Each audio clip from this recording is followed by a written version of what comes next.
Et donc, on va dire que c'est des tas d'élastiques. Ça enregistre. Donc, c'est des tas d'élastiques qui sont comme ça. Je dis des élastiques pour simplifier, en fait, c'est pas vrai. Il y a une partie élastique, une partie dure au bout, et à l'intérieur, en fait, c'est surtout des membranes qui arrivent à se rétracter. Mais pour simplifier, ça ressemble à des élastiques, on va dire. Et donc, les problèmes qu'on a, c'est qu'ils vont commencer à se coller en fonction de la situation, mais dans les douleurs, ils vont commencer à se coller entre eux, et comme ils se collent, eh ben, petit à petit, on va avoir ce qu'on appelle des adhérences, des muscles réflexes, des nœuds, des tas de choses en fait qui vont faire que ça marche pas bien. Donc les automassages et les massages de manière générale, ce qu'on cherche à faire, c'est en fait, on va prendre les élastiques et on va les tirer. C'est ça qui se passe, hein. Quand vous massez, vous sentez sûrement les muscles, et au moment où vous passez le doigt dessus, en fait, vous êtes en train de faire ça avec l'élastique. Vous le faites frotter. Je ne sais pas si on voit bien. Et puis petit à petit, on le décolle. Et quand il décolle, il va attraper des mobilités qu'il n'avait pas avant. Il va augmenter sa mobilité. Donc ça, c'est une partie très importante de la posturologie, cet aspect-là. Un autre aspect, c'est que l'élastique, en fait, il va avoir une certaine capacité d'élasticité. Ce qu'on appelle l'élasticité, c'est la capacité de déformer par rapport à une position initiale et revenir à sa position initiale. Ça, c'est l'élasticité. C'est pas que de la longueur. C'est-à-dire que ça, par exemple, cet élastique, il est la classe, t'es en ligne, hein. Ça va pas passer solide. L'élastique, l'élastique, en fait, là, par exemple, l'élastique, il fait cette longueur-là. Si je fais ça, il a doublé sa longueur, mais il n'a pas changé sa qualité élastique. C'est la même qualité élastique. Donc ça, c'est la longueur du muscle. Les étirements, en fait, c'est divisé en plusieurs parties, on va dire. Mais ce qu'on appelle la mobilité fait référence à la possibilité de bouger avec différentes amplitudes, mais aussi à avoir de la force dans ces amplitudes-là. C'est-à-dire que si j'arrive à tenir comme ça, par exemple, mais que j'arrive pas à pousser sur mes jambes en même temps, c'est aussi un manque d'élasticité, de mobilité. Alors que j'ai peut-être la souplesse suffisante. Donc la longueur qu'on va obtenir, elle n'est pas forcément liée à la mobilité qu'on en obtient. Donc ce qui est important, c'est la mobilité, c'est pas la longueur d'élastique. Si mon élastique est très long, parfois, c'est pas pour autant que j'ai de la mobilité. Parce que j'arrive pas à le contracter dans ces conditions-là. Il y a des gens, par exemple, qui peuvent s'étirer très loin, mais quand ils sont loin, ils n'arrivent pas du tout à tenir une position. Pour moi, quelqu'un, par exemple, je sais pas, qui fait un pont, quelqu'un qui fait un pont et qui arrive à tenir un pont et à se déplacer en pont, c'est pas du tout les mêmes mobilités que quelqu'un qui a pourtant la même souplesse que cette personne. Que si on le prend et qu'on le fait bouger, il arrivera à faire un pont. Donc voilà, ça c'est important de bien faire la distinction. Donc quand on va travailler les étirements, l'objectif principal c'est d'augmenter sa mobilité. C'est pas forcément d'allonger ses élastiques, c'est de les rendre plus élastiques, d'avoir une meilleure qualité de tissu en gros. Ça veut dire, c'est à la fois de la force et de la souplesse. C'est pour ça que donc les trois, c'est pas vrai ce que je dis parce qu'il y a d'autres choses, hein, mais trois des trucs très importants à travailler, c'est la qualité des tissus, ça c'est l'automassage qui va le permettre. Il y a l'élasticité, et ça en fait, il y a une partie qui va être sur l'étirement et une partie qui va être sur la force en fait. Parce que l'élasticité, c'est si j'étire et que je reviens, c'est de la force qui me permet de revenir, hein. D'accord? Et donc, on doit travailler les deux aspects en même temps. Et après, donc, dans les autres choses qu'on va travailler, il y a tout ce qui est ce qu'on appelle la proprioception, donc c'est-à-dire les capacités de ressentir comment on est positionné, en fermant les yeux. C'est ça que ça veut dire techniquement la proprioception. C'est-à-dire que par exemple, tout à l'heure on parlait des musiciens, hein, avant de démarrer l'enregistrement, quelqu'un qui a un musicien je sais pas, moi j'ai vu souvent cet exemple-là au piano, un musicien qui se met comme ça en jouant, tu lui dis que t'es pas mis droit, la personne dit si, je suis droit, tu lui dis ferme les yeux, positionne-toi, elle se remet comme ça, c'est un problème de proprioception, c'est parce qu'en fait elle a la sensation d'être droite quand elle est comme ça. Et donc, une fois que les élastiques sont bien de la bonne longueur, etc., il faut travailler la sensation même, ce qu'on appelle la proprioception. Donc il y a des exercices typiques de proprioception. Souvent, on va utiliser des surfaces instables qui vont nous obliger à nous positionner bien. Voilà, en gros, comme je le disais, la proprioception et la force, par exemple, Je sais qu'il y en a dans la SBL des cours de pilates. C'est pas mal le pilates pour ça. Je me méfierais juste du pilates très fitness en mode où on crie allez, allez, on y va et machin. Cette option-là du pilates me paraît moins intéressante que la version posturologique, sachant que le pilates, au départ, c'était un truc de posture vraiment pour essayer de ne pas avoir mal au dos. Je ne trouve pas ça complet en soi dans le sens où le Pilate travaille sur surtout 2 aspects de la posturologie, voire 3 peut-être, mais il ne travaille pas notamment les automassages et un peu moins les étirements. Mais c'est quand même assez bien d'en faire et sinon là ce qu'on fait, ça va aider aussi. Ok, donc autre chose, on a parlé dans les trucs très importants pour la posture, il y a la respiration. Pourquoi? Parce que la respiration, elle va permettre d'activer tout plein de muscles profonds qui sont des muscles posturaux. Je rappelle que les muscles profonds posturaux sont des muscles qu'on appelle, on dit illimités. C'est pas tout à fait vrai, faut pas déconner, mais c'est des muscles en gros qui ont des ressources qui n'ont rien à voir avec les muscles habituels en fait en termes de longévité, de capacité à maintenir un effort, etc. longtemps. D'où l'intérêt de les activer. La respiration va activer principalement le diaphragme et le transverse, le muscle transversal. Donc, c'est le transverse de l'abdomen. Donc, il y a 4 couches d'abdominaux et c'est les abdominaux profonds. Quand on fait des crunchs comme ça, les abdos comme ça, en fait, on travaille le grand droit et surtout, on le fait en flexion, ce qui est posturalement une des pires choses parce que ça apprend à faire ça, quoi, en gros. Il n'est pas du tout utile la plupart du temps. Alors que quand tu travailles à poumon vide, tu peux travailler les transverses de l'abdomen et qui sont des muscles vraiment posturaux importants. En gros, c'est pour cette raison qu'on travaille beaucoup avec la respiration et que même dans les étirements, je vais toujours parler un peu de respiration. Donc pour les personnes qui n'ont pas fait l'atelier respiration, c'est très important de respirer par le nez et de sentir que son ventre se gonfle pendant l'inspire et se dégonfle pendant l'expire. Une respiration comme ça c'est une respiration qui n'est pas située au bon endroit. Remplir les poumons, c'est utile en fin de respiration, mais pas en début de respiration. La majeure partie de la respiration, c'est un gonflement du ventre. Parce que c'est un ballon qu'on a.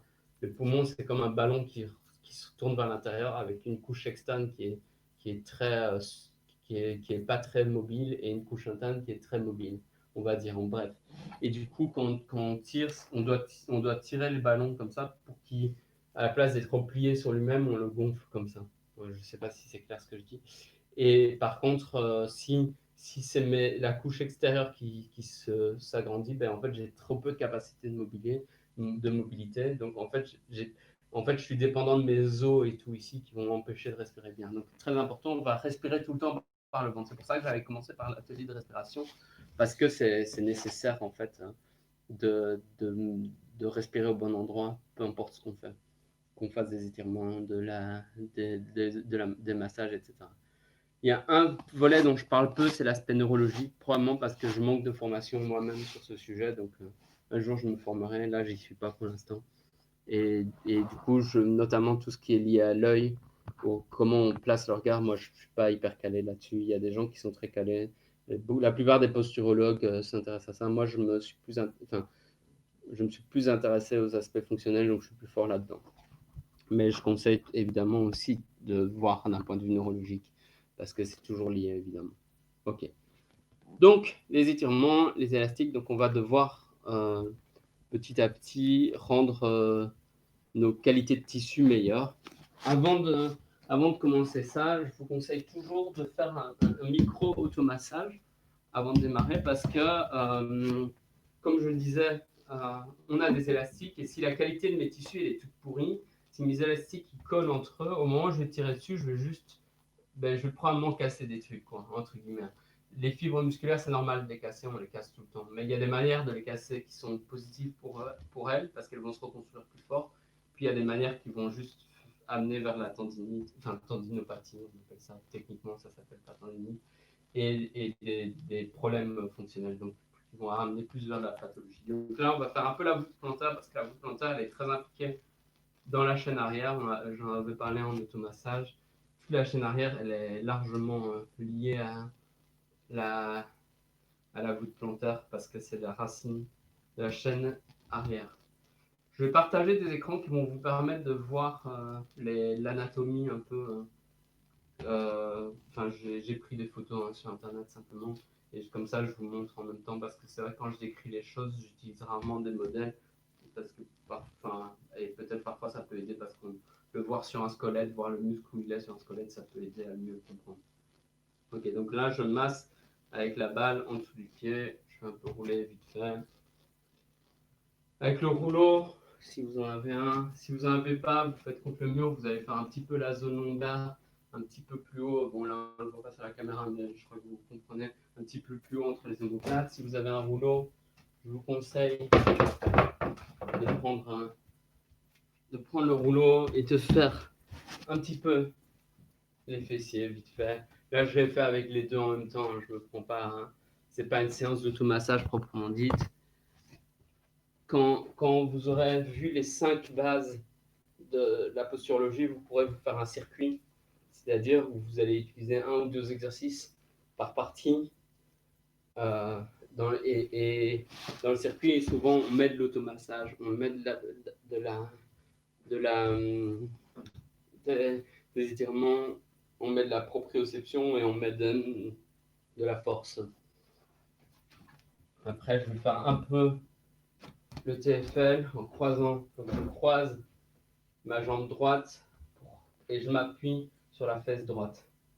En gros, sur le côté de la fesse droite, et je vais être proche du bassin, quoi.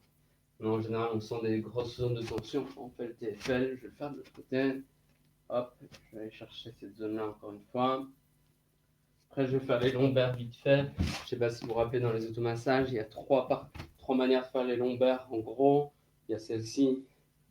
Enfin, il y a avec une main ici. Celle-ci, et si on veut intensifier, on met les bras croisés. Moi, étant habitué, je fais les bras croisés. Hop, on fait vite fait les lombaires de l'autre côté.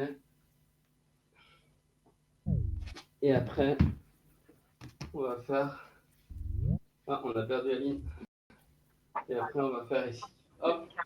Là, on a fait quelques automassages. On n'a pas tout fait, bien sûr. Mais on a fait les bases. Je vous rappelle qu'on a fait un test de mobilité que vous avez donc fait normalement.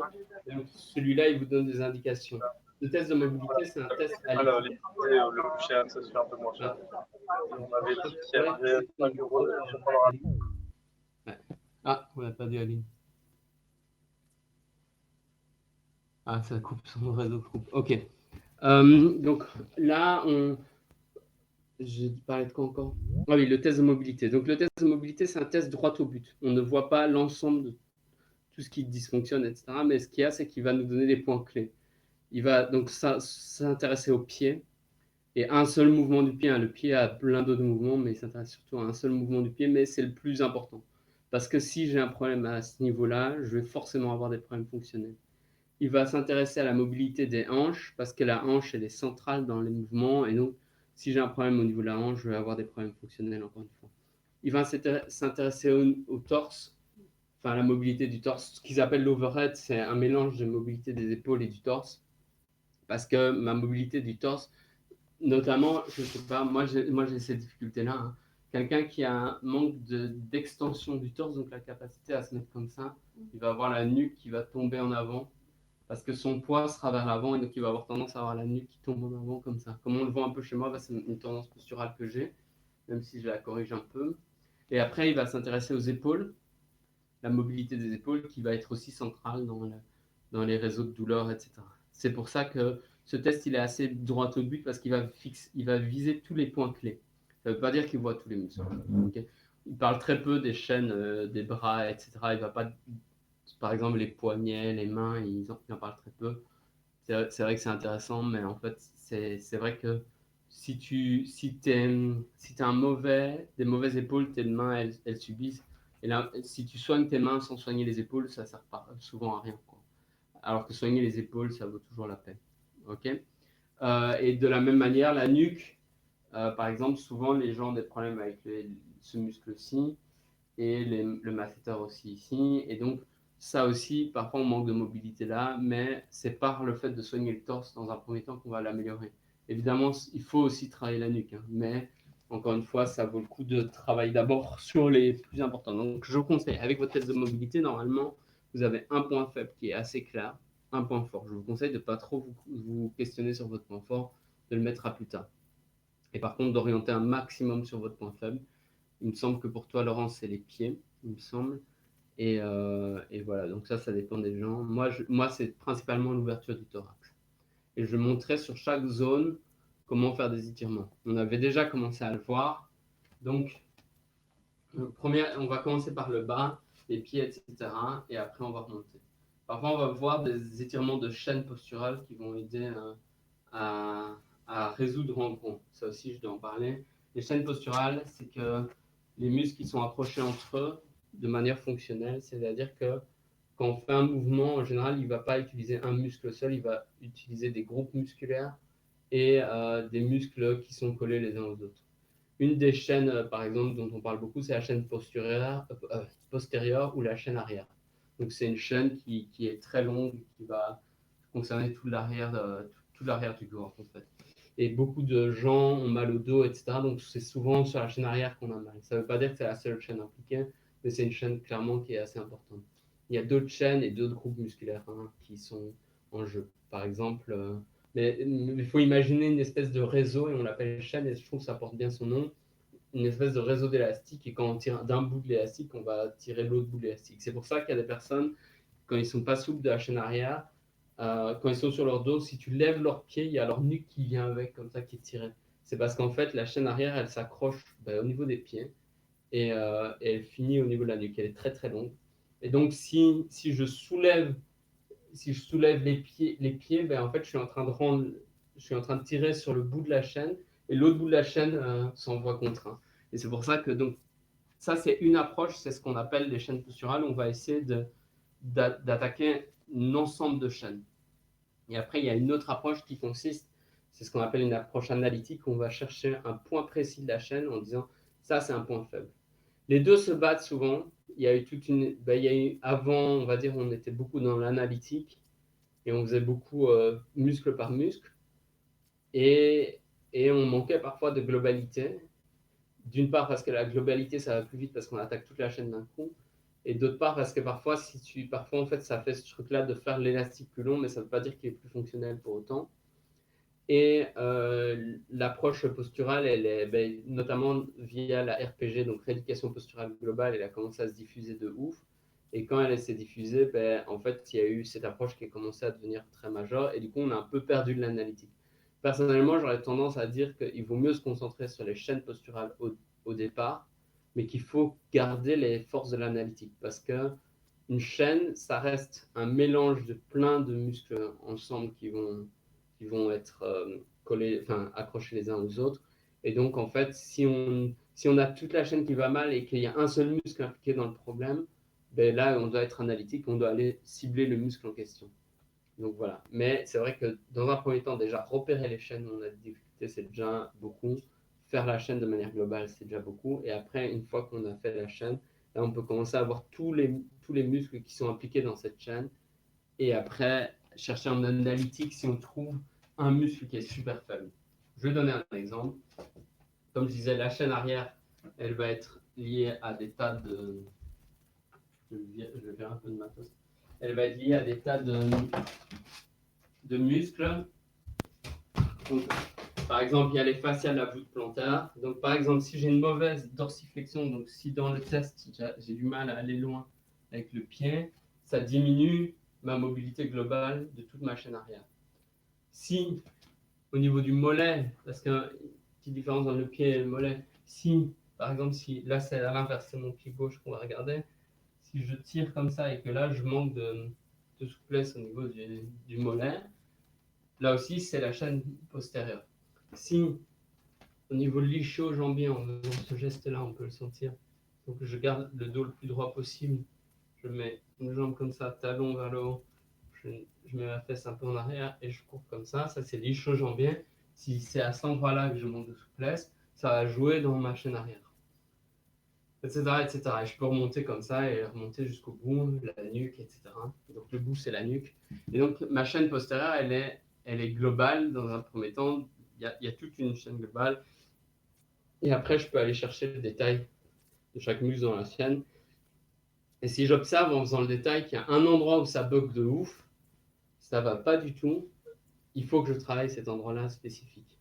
À ce moment-là, je conseille de faire la chaîne entière où vous avez une difficulté, plus un endroit spécifique. Ok?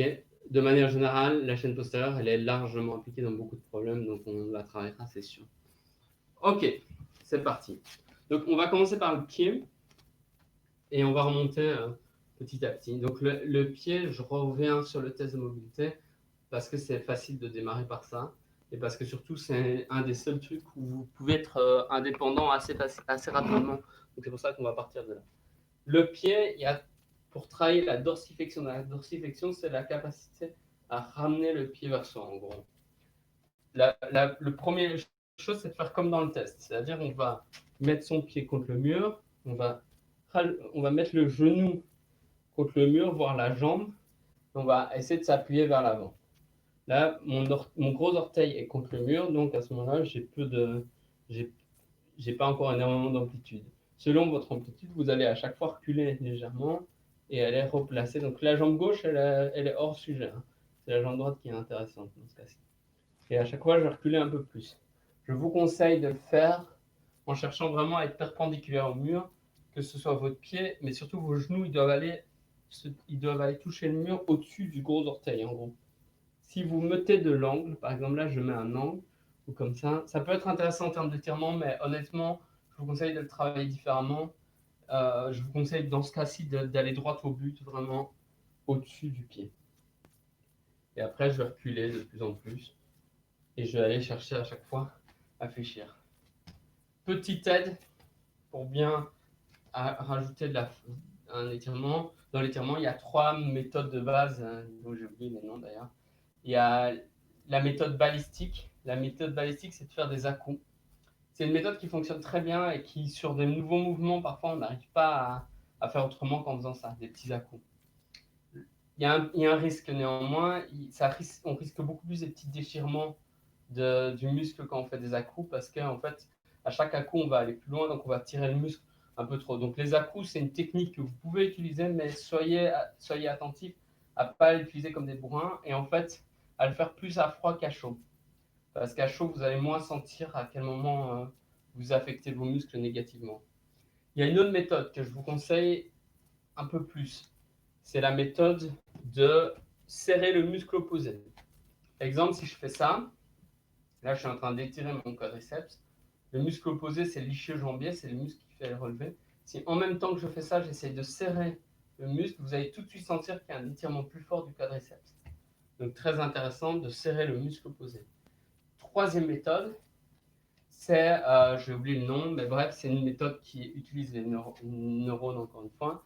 C'est que pendant que je vais faire ça, par exemple, je reprends cet exemple-là, je vais contracter mon quadriceps, je vais faire l'inverse, je vais contracter mon quadriceps très fort, et au moment où je relâche, je vais aller trouver plus d'amplitude, parce que le quadriceps, quand il s'est contracté, il a serré l'élastique, c'est neurologique hein, comme truc, pendant qu'il s'est contracté, il a fait comme ça, enfin, je ne vais pas bien le faire, pardon, comme ça, hein, mon muscle. Au moment où je relâche, il va faire ça et il va aller un peu plus loin quand je vais relâcher. Et du coup, ça, c'est la troisième méthode. Et il y a un combo qui consiste à serrer le quadriceps.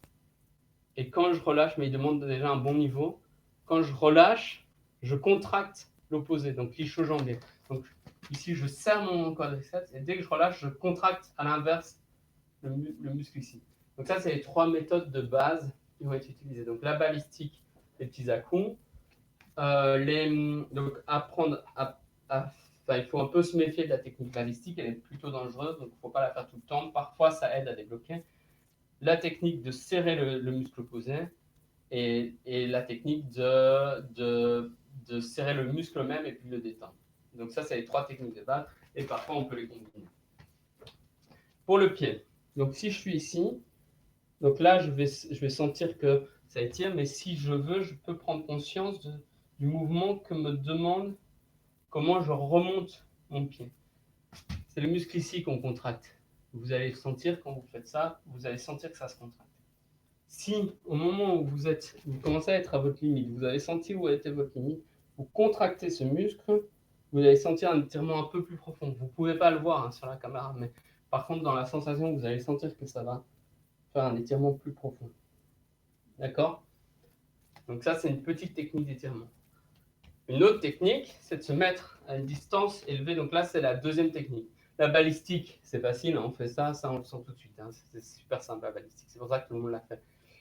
Donc la deuxième technique, c'est celle de contracter comme ça. La troisième technique dont je parlais, ça va être l'inverse. C'est que si j'essaie de mettre sur la pointe des pieds, donc je vais utiliser ce muscle ici, dans le mollet. Et ben, si je fais ça, je vais résister pendant que je pousse. Donc je me mets un petit peu au-delà de ma limite. Hein. Je mets légèrement au-delà de ma limite. Pendant que je pousse, je vais, en même temps que je mets mon poids au-dessus, je vais contracter mon mollet pour résister à la charge. Je vais contracter 3 secondes et puis je relâche. Et quand je relâche, directement, je vais sentir que mon étirement va être plus profond. Si vous y arrivez, vous mélangez les deux. Moi, ce que je pense, c'est le plus efficace. C'est-à-dire, je vais faire ceci. Je vais contracter mon mollet pour résister. Et puis, je vais relâcher. Et en même temps, je vais contracter ici pour ramener mon pied et faire de la dorsiflexion. Et à ce moment-là, j'ai un combo total qui fait que mon étirement est très efficace. Parce que oui, en fait, les techniques d'étirement sont déterminantes dans l'acquisition de la mobilité. Beaucoup de gens se disent « Ah, c'est un temps donné. Si je m'étire 1 heure, je vais être très souple. » Alors que quelqu'un qui s'étire 5 minutes va être moins souple. Oui et non. Évidemment, si tu passes plus de temps, tu progresses plus vite que quelqu'un qui passe moins de temps. C'est obligé. Mais à temps égal, tu peux progresser plus ou moins vite. Parce que en fonction de justement cette technique-là. Donc, je rappelle les 3 méthodes. Balistique. Je ne me rappelle plus des noms des autres méthodes. Bon, c'est pas grave. Donc, balistique, contraction des muscles antagonistes, ça s'appelle l'autre méthode. Donc, on va serrer les muscles opposés. Et troisième méthode, c'est d'activer les muscles même qu'on veut étirer. Puis, au moment du relâchement, ils vont se détendre de ouf et à ce moment-là, on les laisse aller. Et la quatrième, c'est un combiné des 2 dernières, voire des 3, hein, parce qu'on peut même rajouter des balistiques. Ok, c'est via ces méthodes qu'on va progresser plus. Et encore une fois, éviter de faire trop de balistique parce que le balistique il sert parfois à débloquer certains points. Mais si on le fait trop, on a plus de risques de blessure avec le balistique qu'avec les 2 autres. Voilà. Est-ce que vous avez compris ça? Est-ce que vous avez des questions par rapport à ça, cette méthode de base, et comment l'utiliser dans ce cas-ci avec cet étirement du pied? Parce que si on l'a ici, après, on va pouvoir plus facilement le comprendre sur d'autres étirements. Pour moi, c'est super clair, c'est parfait. C'est clair pour toi, Laurence? Ouais, bon, génial. Ouais. Tu avais une question aussi, Antoinette? Ah oui. Attends, ça s'appelle NFL, un truc comme... Non, NFL, c'est des méthodes neuromusculaires. PNF ou CRE? PNF, c'est quoi? CRE. À mon avis, c'est PNF. Mais c'est la même chose. Elle consiste à inhiber les réflexes qui empêchent de ouais, c'est ça. C'est ça. J'enverrai les noms des méthodes si vous avez besoin de mieux comprendre les détails, parce que c'est vrai que je ne me rappelle pas des... Et puis, il y a la méthode statique. Oui, il y a la statique aussi. Ok. Parfois, on va juste travailler sur la respiration, etc. Mais la contraction volontaire d'un muscle est très efficace pour participer à tout ça. Ok, très bien. Alors, donc là, on a compris pour le pied. Maintenant, on va continuer avec le pied toujours. Hein. Ça, je sais que c'est un peu la répétition pour toi, Laurence. Néanmoins, je pense que c'est pas mal de se rappeler. Puis pour d'autres personnes qui veulent travailler le pied. Si vous avez détecté dans le test de mobilité, donc si jamais vous n'avez pas le test, j'ai fait une petite vidéo qui permet de faire le test.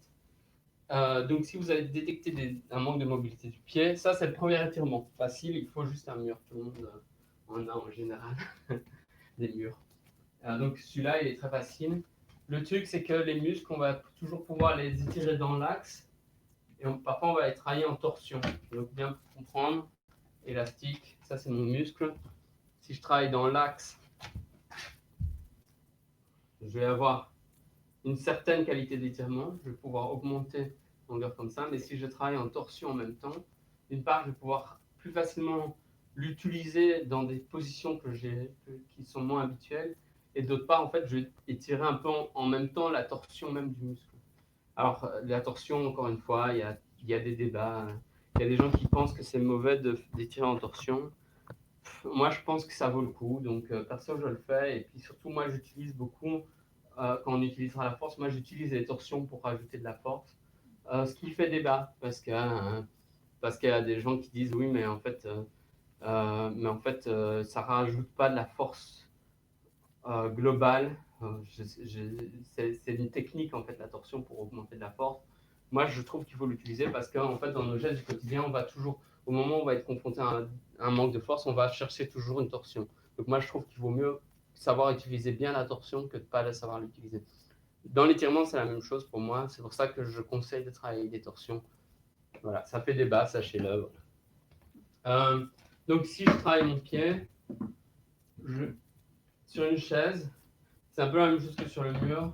Je vais pouvoir augmenter ma flexion ici au niveau du pied et je vais attraper la chaise à l'opposé et essayer de bien sentir le poids se poser. Il faut que mon talon soit en contact et je vais pouvoir travailler. Donc en balistique, je vais faire comme ça. Et après, si je fais de la contraction, ben là, bon, vous ne voyez pas, mais je contracte le muscle ici qui va me permettre d'aller plus loin. Et éventuellement, je fais la troisième méthode où je vais résister en contractant le mollet et relâcher. Ok. Ici, ce que ça va me permettre la chaise, c'est que je vais pouvoir rajouter des angles. Soit en orientant volontairement mon genou en diagonale par rapport à mon pied. Donc, je vais par exemple faire ça. Là, bon, on ne le voit pas, mais vous le voyez. Donc le premier, j'étais comme ça, le deuxième, j'étais comme ça. Vous voyez, donc là, je vais pouvoir changer l'angle et augmenter la torsion. Et donc souvent, on a besoin de le travailler avec un angle vers l'extérieur. Après, ça dépend de votre tendance. Si vous avez tendance à être en supination, donc sur l'extérieur des pieds, il va falloir travailler dans l'inverse, donc ramener le genou vers l'intérieur pendant les exercices de torsion. Si vous avez l'inverse, la tendance à avoir le pied plat et les pieds vers l'intérieur, les genoux qui vont comme ça, en valgus, et ben à ce moment-là, on va plutôt chercher la mobilité vers l'extérieur. D'accord? Donc l'extérieur, c'est dans ce sens-là. De toute façon, on sent l'endroit où on est faible en général en faisant les deux. Donc ici, pensez encore une fois à comment vous allez contracter le muscle ici. Donc hop, ici je le contracte et en même temps je donne un petit angle de torsion qui est initié par ma hanche, l'angle de torsion. Et là donc et je peux aller plus loin en poussant, en utilisant la chaise pour aller plus loin. Je vais pouvoir aller un peu plus loin dans mes mobilités. Et n'hésitez pas donc à contracter comme si vous essayez de relever vos orteils vers vous. Ça va vous aider à gagner en souplesse. Et sinon, par l'autre méthode, 3 secondes, je mets tout mon poids en avant, mais je résiste au niveau musculaire. Je contracte mon mollet pour résister. J'ancre mes pieds dans le sol comme si je voulais me mettre sur ma pointe des pieds. Puis je relâche. Au moment où je relâche, je vais gagner directement en mobilité. Moi, je le sens de manière très flagrante. Troisième méthode, encore une fois. Je contracte pendant 3 secondes, je mets du poids dessus. Et quand je relâche, je serre en même temps comme si je voulais remonter ma pointe des pieds vers moi. Cette méthode devrait vous permettre de gagner très rapidement en mobilité. Il y a encore une méthode qui s'utilise aussi, mais c'est dans la même logique. Hein. C'est qu'il y a une méthode où on va faire ça. Je vais me mettre comme ça, je mets bien mon poids vers l'avant. Vous voyez, mon talon se décolle, hein, parce que je suis en train de contracter le mollet et je suis en train d'essayer de me mettre sur ma pointe des pieds. Bon, après, je relâche, mais je ne pousse pas encore. Je n'essaie pas d'aller toucher avec le talon, et après, j'essaie de toucher avec le talon. Ça, c'est une autre méthode, mais c'est la même logique. C'est juste des rythmes que vous allez donner, quoi. Je conseille en général de contracter 3 secondes et d'avoir 3 secondes de relâchement, voire 6 secondes de relâchement, parfois le double de relâchement. Donc, ce que je vous conseille, si vous avez du mal à faire la dernière méthode qui combine les deux, je vous conseille de tendre, relâcher, puis contracter le muscle opposé. Je ne sais pas si vous comprenez, donc je refais. Donc là, je tends, je donne la force dans le muscle pour me mettre sur la pointe des pieds, je contracte mon mollet, je relâche, et là, je fais l'inverse, j'essaie de remonter mes orteils vers moi. Et si vous y arrivez à faire les deux en un, c'est un peu mieux parce que d'un point de vue neurologique, en fait, ça va utiliser des aspects neurologiques qui vont faire aller plus vite. En gros. Donc je conseille, si vous y arrivez à faire les deux, si vous n'y arrivez pas, vous faites une petite pause entre les deux. Ça fonctionne aussi, hein, franchement, ça sera déjà mieux que ce que la plupart des gens font. Donc ça, c'est le deuxième étirement du pied. Troisième étirement qu'on va faire avec, si vous avez des élastiques, c'est parfait. Avec des élastiques, on va pouvoir travailler des qualités du pied. Pourquoi les élastiques sont utiles dans les étirements? Il y a plusieurs raisons. D'une part, en fait, c'est une structure qui est proche de celle des muscles. Donc quand elle va travailler en opposition avec les muscles, c'est comme si elles allaient bien s'ajuster au rythme des muscles. Quand vous allez donner un mouvement du muscle, ça va répondre dans le même timing du muscle, alors que si on a une surface dure, ça va le tirer trop vite ou des choses comme ça. Ça, c'est la première base. La deuxième base, c'est que comme c'est élastique, on va pouvoir le mettre sous tension et donc avoir une tension permanente comme un poids permanent sur votre muscle, ce qui peut être intéressant aussi. Troisième partie qui est intéressante avec les élastiques, c'est que parfois ça va permettre de relâcher une articulation. Exemple, vous avez une articulation qui est hyper peu mobile. Au moment où vous allez tirer dessus, en fait, elle ne va pas bouger au bon endroit. L'élastique, ça va tirer dans l'autre sens et ça va faire que ton articulation, elle se laisse plus aller. C'est pour ça, si vous regardez dans le livre de Christophe Cario ça s'appelle comment Un corps sans douleur, vous allez voir qu'il parle à un moment de mobilisation tractée. Et les mobilisations tractées, en fait, il va donner des gestes où l'élastique va vous aider à faire le geste. Et grâce à ça, ça va libérer des mouvements que vous n'avez pas l'habitude de réussir à faire. Et grâce à ça, vous gagnez en mobilité plus vite que si vous le faites sans.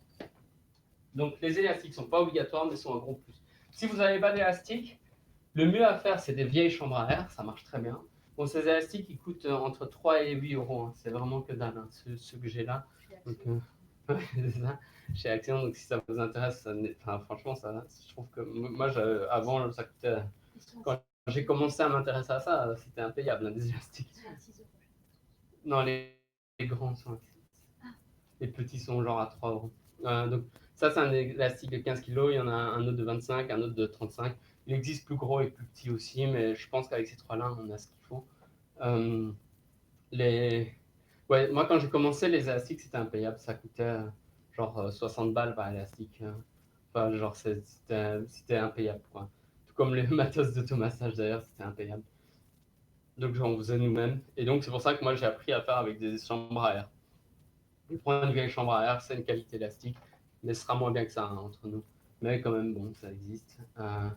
Sinon, une autre technique aussi, c'est de le faire avec des essuies ou des ceintures. Vous perdez évidemment la qualité élastique du truc, mais ça marche quand même. Ok, donc celui-ci, alors, va falloir accrocher l'élastique assez bas. Ici, on va le faire à deux avec Antoinette. Comme ça, moi je lui tiendrai l'élastique quand elle fera l'étirement ou l'inverse. Si vous êtes seul à la maison, une technique que je vous conseille, c'est vous allez prendre votre élastique, vous allez prendre quelque chose de rond, comme le fameux rouleau de pâtisserie, rouleau de massage, un bâton, ce que vous voulez. Vous allez mettre l'élastique comme ça, vous allez le glisser en dessous d'une porte, puis vous allez reclaquer la porte et en fait ça va retenir et donc ça va vous permettre de l'accrocher bas. Et après, sinon, si vous avez différents objets sur lesquels vous pouvez accrocher, c'est encore mieux. Des rampes d'escalier, des meubles, il y a plein d'objets sur lesquels on peut accrocher en général. Ici, j'en ai pas à cet endroit précis, c'est pour ça qu'on va le montrer comme ça. Du coup, le premier étirement, est-ce que tu peux le tenir d'abord et après tu le feras de ton côté. Tu tiens l'élastique simplement sous ton pied. Avec l'élastique. Donc, si vous n'avez pas d'élastique, faites-le avec une ceinture pour l'instant. Je vais mettre l'élastique ici. Je vais chercher de la distance et je vais mettre sur mon genou. Ouais, tu peux te reculer un peu plus.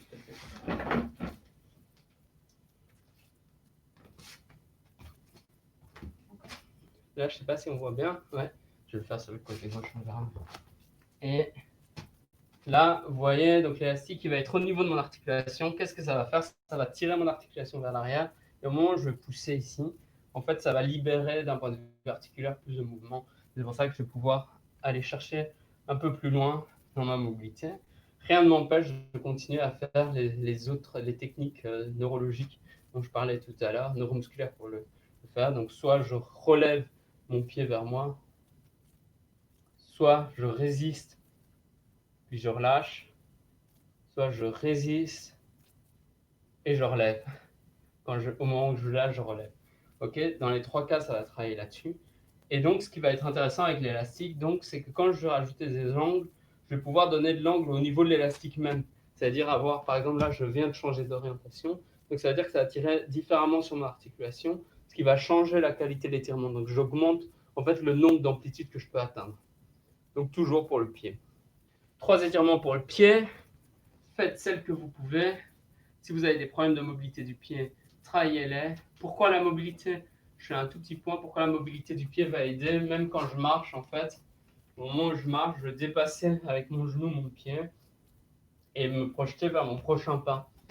Si mon pied manque de mobilité, en fait, je ne vais pas pouvoir dépasser mon pied avec mon genou. Donc, soit je dois me pencher en avant pour me déséquilibrer vers l'avant, soit En fait, on va utiliser des tas de stratégies d'ajustement alors qu'en fait, si le pied est mobile, je vais avoir une meilleure marche de départ parce que mon genou va bien dépasser mon pied. Exemple fonctionnel. Quand je m'abaisse aussi, si mon pied n'est pas mobile, je ne vais pas pouvoir m'abaisser sur les talons, mais je vais m'abaisser sur la pointe des pieds. Ou bien je vais devoir ouvrir énormément les genoux et me faire mal aux genoux. Donc, il y a des tas d'applications pratiques au pied. Là, on a vu une seule des mobilités du pied. Commencez par celle-là. C'est la plus importante des mobilités du pied. Évidemment, on peut mobiliser les pieds dans l'autre sens. Vous avez peut-être reçu ma vidéo d'exercice de ballet, que moi je trouve très, très utile, dans laquelle il y a des mobilités. On va travailler par exemple la mobilité comme ça. Les nageurs, nageuses vont travailler aussi beaucoup la mobilité des pieds de cette manière-là. Il y a d'autres orientations de la mobilité du pied, mais celle-là, c'est la plus importante. Ok pour le pied. J'ai une petite question. Vas-y. Attends, je mets ma vidéo 2 secondes. Ah oui, on voit rien. En fait, quand je fais tous les exercices sur la chaise, il n'y a vraiment aucun souci. Et quand je fais l'exercice avec l'élastique, je pense que c'est parce que c'est juste droit. Et là, du coup, j'arrive pas du tout à le faire. Attends, je te vois vraiment très mal. Est-ce que tu crois que tu peux... Salut Yayou. Attends, c'est encore pire. Là, c'est la nuit. Voilà. Sinon, tu peux essayer d'expliquer le problème si. Donc, en fait, quand je suis sur la chaise, ça va parce que je le mets vers l'avant, alors du coup, ça passe sans problème. Et dès que je mets le pied droit, j'arrive pas du tout à forcer sur le pied, justement. Ok. Donc, quand tu es comme ça avec l'élastique, tu n'arrives pas à avancer. Ouais, j'arrive presque pas à avancer. Ok, tu peux le faire comme ça aussi, mais c'est plus dur de poser le talon. Et qu'est-ce qui te bloque dans l'avancement, en fait? C'est le fait de ne pas avoir quelque chose auquel t'accrocher? Je sais pas comment ça se fait. Ici, j'ai vraiment pas du tout de mobilité, mais bon, il faut peut-être juste que je m'entraîne. Hein. Mais par contre, quand j'appuie sur la chaise sur mon moteur et que j'ai le buste avec, là, il n'y a pas de problème de mobilité. Eh ben, alors une alternative, c'est de faire les deux en même temps. C'est-à-dire, tu accroches l'élastique. Là, je trouve ça la bonne note. Je accroche l'élastique. Là, j'accroche plus haut du coup. Je prends mon pied dans l'élastique, je tirer l'élastique sur la chaise. Et après, je vais faire ça. Et probablement que ça ira mieux quand tu auras plus de mobilité du pied. Ah oui. Il y a une autre partie. Et parce que du coup, je me demandais, est-ce que si ça viendrait pas plutôt d'autre part que le pied, puisque... Ça peut venir du psoas, mais on en parlera dans pas trop longtemps. Ok, parfait. Merci. Ok, donc ça, c'est pour le pied, voilà. Je passe beaucoup de temps sur les trucs parce que je devais aussi donner les bases techniques pour comprendre comment les différentes techniques pour travailler avec le même exercice. Encore une fois, il y a une multitude d'exercices pour le pied. Ce que je vous conseille, encore une fois, c'est de réfléchir à un truc que vous pouvez intégrer à votre quotidien facilement. Selon votre travail, votre emploi du temps. Je prenais l'exemple de, si par exemple vous travaillez, toi par exemple, comme tu es prof de piano, j'imagine que tu as des tout petits moments d'alternance entre tes élèves. Si par exemple à ce moment-là, tu arrives à caler un circuit de 30 secondes, 1 minute, eh ben, en fait, ça vaut grave le coup. Ça, c'est le plus utile en général, c'est de trouver des trucs qu'on peut intercaler n'importe quand dans la journée. Et après, d'avoir des trucs plus longs quand on prend le temps pour le faire, quoi. Mais je vous conseille d'abord de réfléchir vraiment aux points clés et avoir un circuit de 30 secondes à 2 minutes sur lequel vous pouvez vite taffer sur vos points faibles. Et comme ça, on les améliore au quotidien et on rééquilibre les trucs. Et c'est pour ça que je vous demande des étirements différents. Parce qu'il y en a un qui nécessite du matériel élastique, ça va être bien quand on a le temps pour se poser et tout. On n'a pas toujours un élastique posé chez soi ou sur notre lieu de travail pour pouvoir sortir en 30 secondes. C'est pour ça que là, un mur, souvent on en a, une chaise on en a souvent. C'est pour ça que là, on va pouvoir travailler avec ça. Et après, on rajoute les rotations, etc. On a perdu Aline et Yayo. Ok. Bon, bon, je pense elle va revenir Yayo parce qu'à mon avis, elle a des difficultés techniques telles que je la connais. Ok, alors maintenant, on va travailler sur l'étirement suivant. Donc ça va être au niveau du pied. Donc, point faible pour toi, Laurence. Donc, essaye de l'intégrer dans un circuit de 30 secondes à 2 minutes. Ce que Christophe Cario appelle les circuits courts. Lui, il en donne des tout faits. Vous pouvez utiliser les siens si vous ne savez pas. Quand on commence à se connaître, on est encore plus précis que ce qu'il propose, même si ce qu'il fait est déjà super bien. Ok. Donc voilà. Après, donc on va passer. Ah, je crois que c'est Yayo qui m'a contacté à mon avis. Je vais vérifier.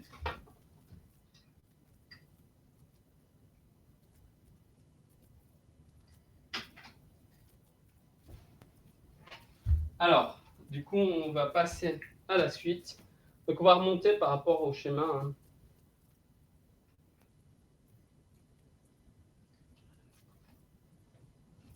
Ok. Donc, on va passer au suivant, c'est au niveau de la hanche. La hanche, c'est un truc central. Pourquoi? Parce qu'en fait, il y a plusieurs fonctions qui vont être très importantes, qui sont liées entre elles, mais c'est plus facile de les séparer au début. Mon pied, il va aller dans un angle, et en fait, mon pied, il va avoir un support de base qui va l'orienter d'une manière ou d'une autre. On va imaginer qu'il y a un triangle, il y a un trépied au bas des pieds qui va servir. On imagine un trépied qui se pose comme ça. Si votre trépied est bien équilibré, on va dire que votre genou et votre pied vont dans le même endroit. Si mon trépied il a tendance à basculer sur la tranche extérieure du pied, ce qu'on appelle une supination, mon genou il va avoir tendance à aller vers l'extérieur, donc il ne va plus être dans le même axe que mon mouvement. Si à l'inverse, j'ai une tendance à avoir le pied plat qui va créer plutôt une pronation, à ce moment-là, mon genou il va plus vers l'intérieur. C'est plus fréquent ce cas-là. Parfois, on a l'inverse. C'est rare qu'on ait des problèmes quand on est en supination au niveau du genou, mais ça arrive beaucoup plus souvent dans ce sens-là. Donc ça, c'est le support. Mais au niveau de la hanche, il y a aussi des correctifs qu'on fait. C'est-à-dire que si mon pied va vers là, je vais peut-être faire un mouvement de hanche pour le faire aller vers l'extérieur, même si son support va vers l'intérieur. Donc vous imaginez ce trépied. Imaginez donc celui-là, il s'enlève, donc il bascule. Donc vous voyez mon trépied. J'enlève celui-là, il va basculer vers l'intérieur. Mais ici, je vais corriger plus haut pour essayer de le mettre droit. Donc en fait, je suis en position d'équilibre un peu bizarre pour réussir à avancer. Et grâce à ça, mon axe de genou et de pied vont être relativement alignés. Par contre, je compense au niveau de la hanche. Et cette compensation quotidienne fait que je peux me retrouver soit avec des douleurs dans la lombaire qui est complexe à expliquer, soit avec des douleurs directement dans les TFL ou les psoas ou les adducteurs. Donc, c'est pour ça que je vais tant parler des TFL et des psoas à la fois dernière, c'est parce que c'est souvent des endroits clés.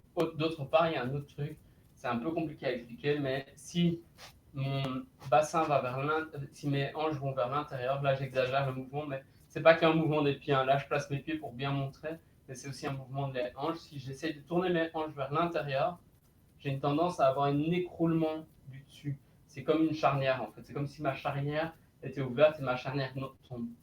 À l'inverse, si je vais avoir une rotation vers l'extérieur en tournant comme ça, je montre avec les pieds, mais en fait, c'est un mouvement qui vient surtout de la hanche. C'est juste pour l'expliquer parce qu'en réalité, c'est même presque l'inverse. Ça, on en parlera quand on travaillera la force. Mais si mon mouvement, ma rotation, elle va vers l'extérieur, ma hanche va être verrouillée et je vais me retrouver dans une position plus rectiligne, ce qui va éviter d'avoir des mal dans le lombaire. Parce que si ma hanche est bien verrouillée, j'ai pas besoin de force ici pour me tenir droit.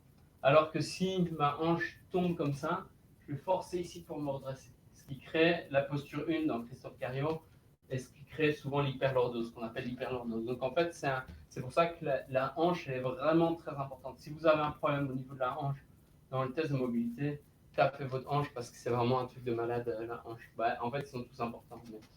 Donc la hanche, on va travailler donc les différentes rotations. Il y a trois gestes principaux qu'on va travailler. La rotation interne, la rotation externe et le psoas. Donc c'est un peu plus long la hanche parce que bon, il y en a 3, mais en fait chacun ne dure pas trop longtemps. La rotation interne, on va la faire d'une manière très simple. On va se mettre comme ça.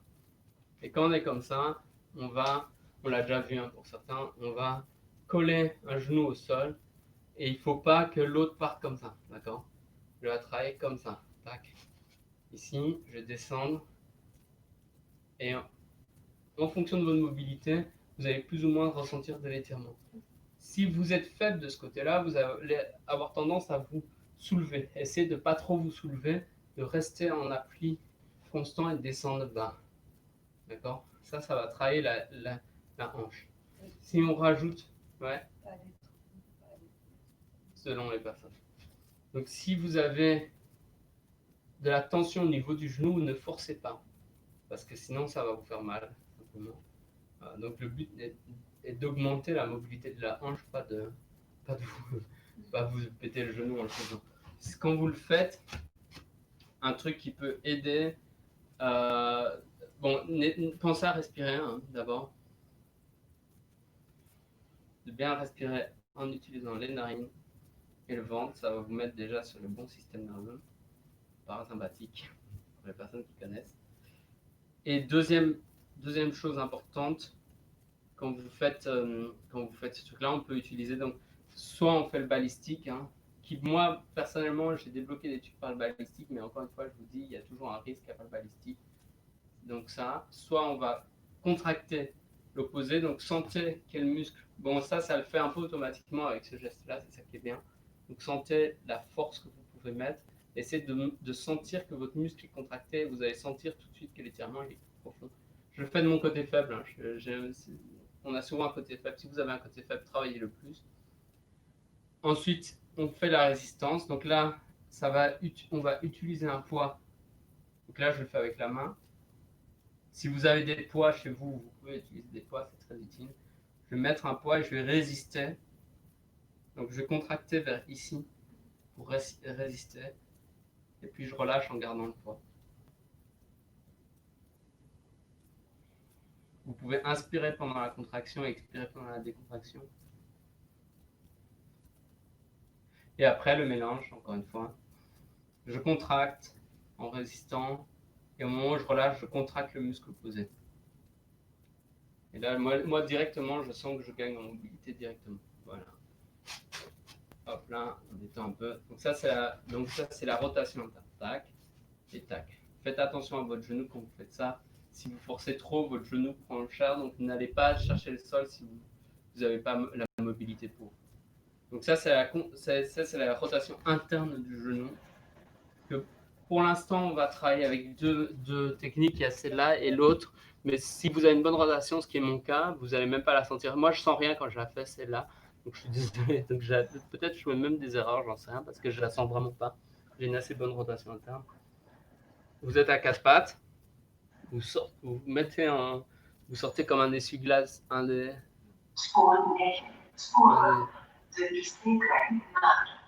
On entend ton micro, Ali.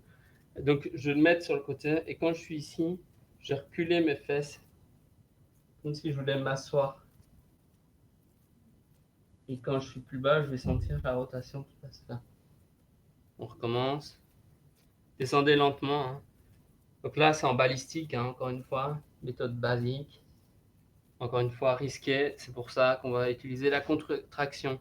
Donc sentez vos ischio-jambiers, donc vos muscles qui vous font reculer comme ça.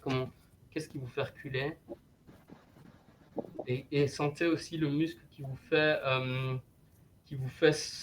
faire ce geste-là de la hanche. Je sais que c'est difficile à capter, mais... Et là, en même temps que vous descendez, vous le contractez.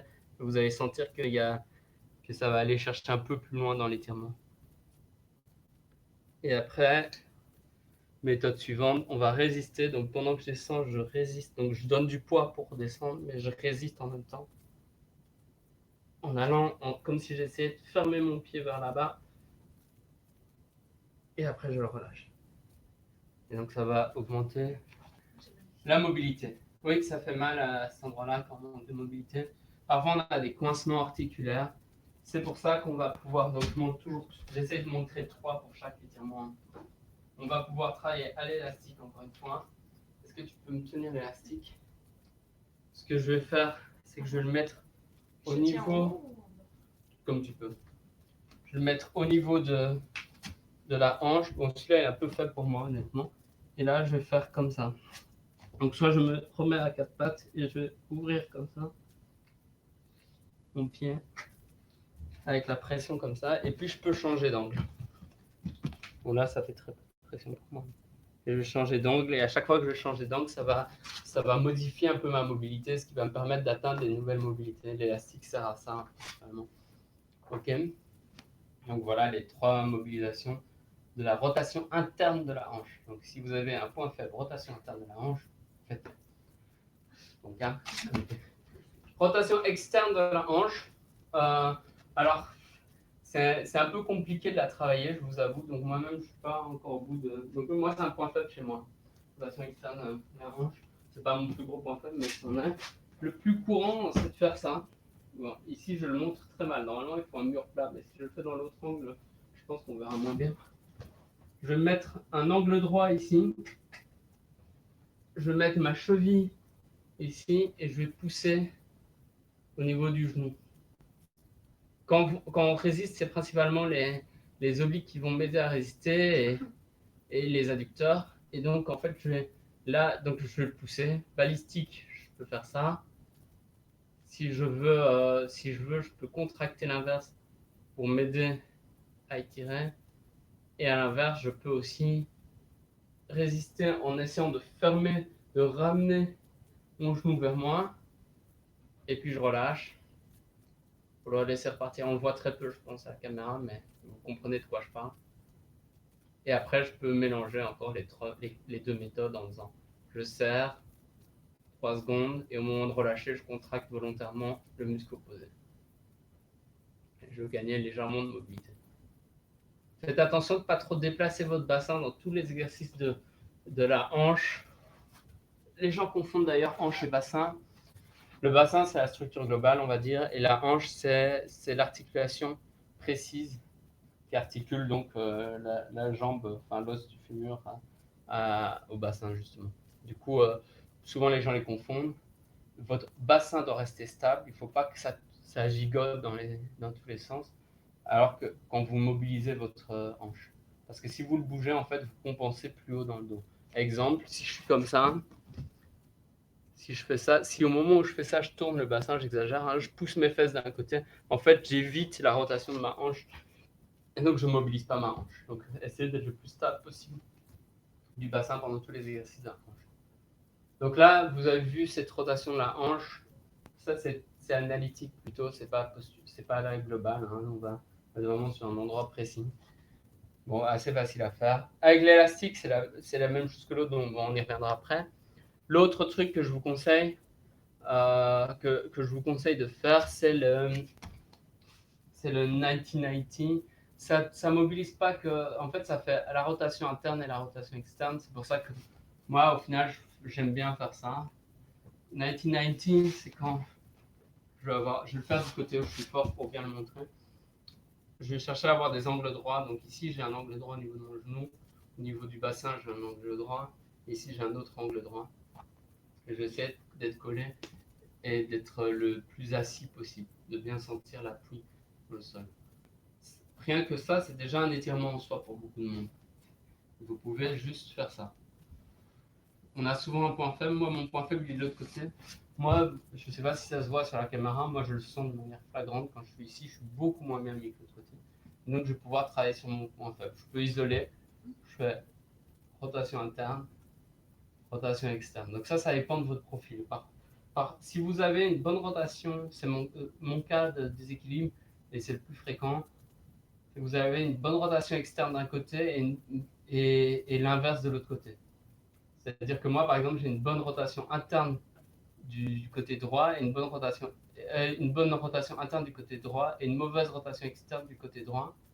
Et du côté gauche, j'ai l'inverse. À ce moment-là, vous avez un déséquilibre probablement. Je n'arrive pas à lire. Le plus possible la ligne, ouais.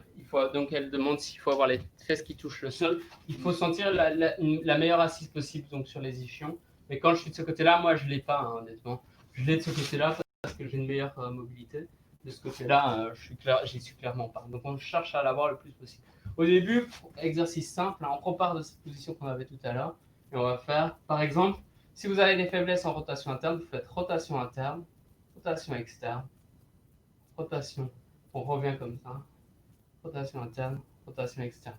Si à l'inverse, c'est la rotation externe qui vous pose plus de problème, vous allez faire rotation externe, rotation interne. On relève, on ramène et on ouvre à chaque fois. Donc on commence par le point faible.